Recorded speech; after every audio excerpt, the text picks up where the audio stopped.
Cnaeus Pompeius Magnus, connu dans l'histoire sous le nom de Pompée le Grand, est né en l'an 106 avant Jésus-Christ. C'était une période troublée dans l'histoire de Rome. La famille de Pompée, bien que noble, n'était pas exceptionnellement riche ou influente. Pompée le Grand a gagné le surnom de le jeune boucher en raison de ses tactiques impitoyables et violentes à un très jeune âge pendant les guerres civiles romaines. Après avoir formé sa propre armée privée à seulement 23 ans, Pompée s'allie au dictateur Sylla, qui était engagé dans une guerre civile brutale avec les partisans de Marius. Les actions de Pompée dans cette guerre, y compris la répression brutale des partisans de Marius, ont entraîné un bain de sang important.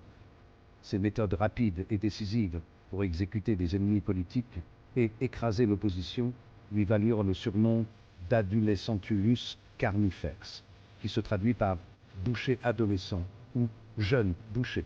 Et avant de continuer, n'oubliez pas de vous abonner, de liker la vidéo et de la partager avec vos amis. Merci. L'étoile de Pompée a continué de monter dans les années qui ont suivi la mort de Sylla.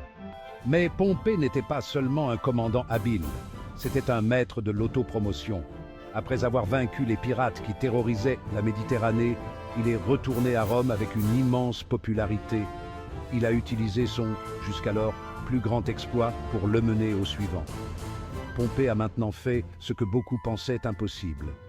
Il a placé l'Orient riche et rebelle sous contrôle romain. En conquérant des terres comme la Syrie, Jérusalem et des parties de la Turquie actuelle, il a gagné encore plus de gloire en étendant l'Empire de Rome bien au-delà de ses frontières. L'une de ses premières victoires les plus significatives a eu lieu contre la guerre sertorienne en Hispanie. Là, il a affronté l'astucieux Quintus Sertorius, un général habile qui s'était allié aux ennemis de Rome. La campagne d'Hispanie fut longue et ardue, mettant à l'épreuve les capacités de Pompée jusqu'au bout. Cependant, grâce à une combinaison d'habileté militaire et de diplomatie astucieuse, il a finalement prévalu. Cette victoire, ainsi que son succès ultérieur à réprimer la révolte des esclaves dirigée par Spartacus, ont consolidé sa réputation de principal général de Rome. Pompée est retourné à Rome en héros conquérant. Ces victoires lui valurent une immense popularité auprès du peuple, qui l'acclama comme son sauveur.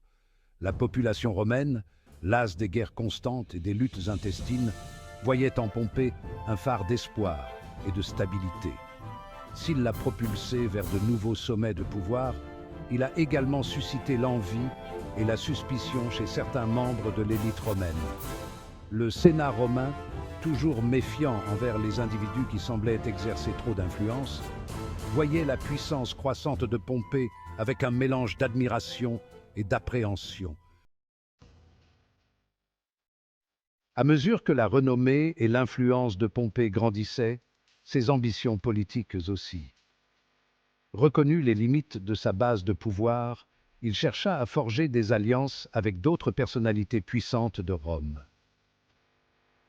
En l'an 60 avant Jésus-Christ, il a conclu un pacte secret avec deux autres hommes ambitieux, Marcus Licinius Crassus, un riche homme d'affaires et un opérateur politique, et Caius Julius César, une étoile montante de la politique romaine connue pour son charisme et son ambition.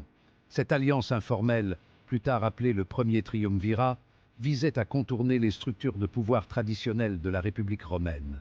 Ensemble, les trois hommes ont exercé une influence immense.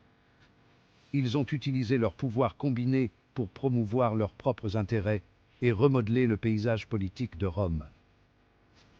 Pompée, quant à lui, utilisa sa position au sein du triumvirat pour asseoir son propre pouvoir et son héritage. Il utilisa son influence pour faire ratifier ses actions en Orient, récompensant ses vétérans avec des concessions de terre. Ce geste, bien que populaire auprès de l'armée, tendit encore plus ses relations avec le Sénat, qui y vit une prise de pouvoir flagrante. Cependant, Pompée, renforcé par son alliance avec César et Crassus, semblait imparable. Le premier triumvirat était un accord instable, uni par l'intérêt personnel et l'ambition. Des fissures ont rapidement commencé à apparaître, alimentés par la rivalité et la méfiance. La mort de Julia en l'an 54 avant Jésus-Christ porta un coup significatif. Son décès a supprimé un lien vital permettant aux rivalités de refaire surface. Alors que les ambitions divergeaient, le conflit est devenu inévitable. L'alliance allait bientôt se déliter, donnant naissance à l'une des rivalités les plus célèbres de l'histoire. Finalement, leur rivalité a dégénéré en une guerre civile. Malgré le contrôle initial de Pompée sur Rome et le soutien du Sénat, César l'a rapidement surpassé sur le champ de bataille. La défaite de Pompée à la bataille de Pharsale en l'an 48 avant Jésus-Christ marqua la fin de son pouvoir. Fuyant en Égypte pour chercher refuge, il fut trahi et assassiné par des agents du Pharaon. Sa tête coupée fut ensuite présentée à César, une fin tragique pour l'un des plus grands hommes de Rome.